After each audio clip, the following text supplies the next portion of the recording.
When it comes to diesel engines, everyone will always have different opinions on what is the best one, but I think one thing I know for sure is that the Cummins guys are diehard fans that simply won't take any other option. I mean, it's not even uncommon to see people, take the Power Stroke out of their Ford and replace it with a Cummins engine. I'm Fuller from Custom Offsets, and today we're popping the hood to find out what's the hype with the Cummins Turbo Diesel.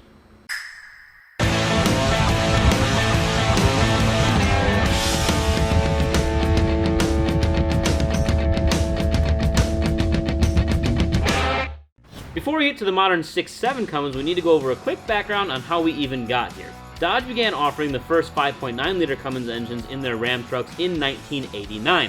The 12-valve that you may have heard people talk about was most popular from 1994 when it was revised for more power until 1998 when they switched to the new 24-valve, but kept the same displacement. The reason the 12-valve is still relevant is because of its lack of electronics. The fuel system is fully mechanical, which makes it super reliable and very easy to modify.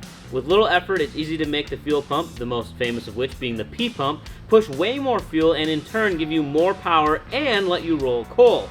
In 1998, when the 24-valve came out, the biggest change, other than having 4 valves per cylinder rather than 2, was the fact that now it had an electronically controlled fuel system. This is both good and bad depending on how you look at it.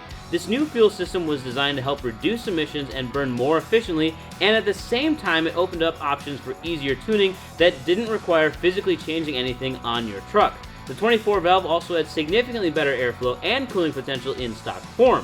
When it comes to the mechanics and inner workings of diesel engines, I'm not afraid to tell you that it isn't our specialty, but we're around trucks 24/7 and I did verify my sources. We're here to make these trucks look good. We're the wheel, tire, and suspension experts, and we've got tons of options for these trucks and a whole bunch more right on our website. Fast forward a bit to 2007, and you've got the 6.7-liter Cummins, which on its release date produced 350 horsepower and 650 foot-pounds of torque, which is pretty impressive. In 2011, we saw a bump in torque to 800 foot-pounds, and then finally in 2020, we saw engine updates that delivered 400 horsepower and 1,000 foot-pounds of torque right from the factory if you go with the high-output package. With the introduction of the 6.7 came new VGT turbocharger. VGT stands for Variable Geometry Turbocharger, and this new turbo reduced turbo lag by adjusting the vanes with a steel ring in the exhaust housing that was dependent on engine RPM. Basically, this ring would create more or less pressure inside the exhaust housing and controlled the speed of the turbocharger, which sounds all fancy because it kind of is, but at a cost. This new VGT system created problems for many 6.7 owners, with the most common issue being the loss of the ability to use the truck's exhaust brake. Despite the minor setbacks on the newer engine, it's safe to say that Ram trucks with Cummins engines seem to be the nationwide favorite for hotshot truckers because of their reliability, performance figures, and lower starting price compared to the Power Stroke and the Duramax equipped trucks. Cummins also holds a unique spot in the market for the fact that the diesel engine in the Ram truck is an inline 6-cylinder, whereas everyone else is making a V8.